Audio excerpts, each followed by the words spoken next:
Well, behind me is the U.S. 8th Air Force Control Tower. It's a mock-up of what the originals look like in England, but it's pretty much a standard configuration as to what you would have seen at a U.S. 8th Air Force heavy bomber base, or even a fighter base, but mostly at the bomber fields, the B-17s and the B-24s, they would have these types of control towers there.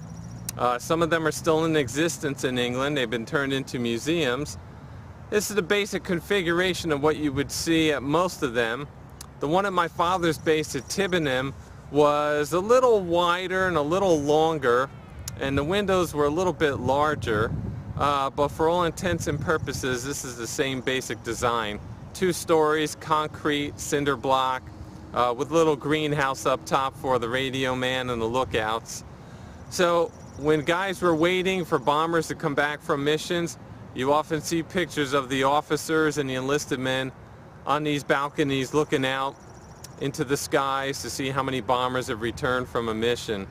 So we're here in Dayton, Ohio at the National Museum of the U.S. 8th Air Force, and inside the control tower are individual bricks from each control tower in England that they were able to get a sample of from each of the 8th Air Force bases, whether it was a fighter base or a bomber base.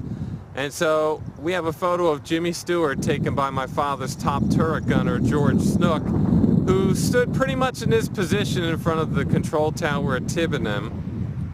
So we're going to take a closer look inside in a few minutes, and we'll see what the inside looks like, and we'll put it together with some other footage that we've shot. It's a bit of an overcast day here today. You can see this is similar to what weather would be like in England. It's April 17th, a Monday, 2017. I'm out here for the 75th anniversary of the Doolittle Raid, which will be celebrated tomorrow here at the museum and over in the Memorial Garden.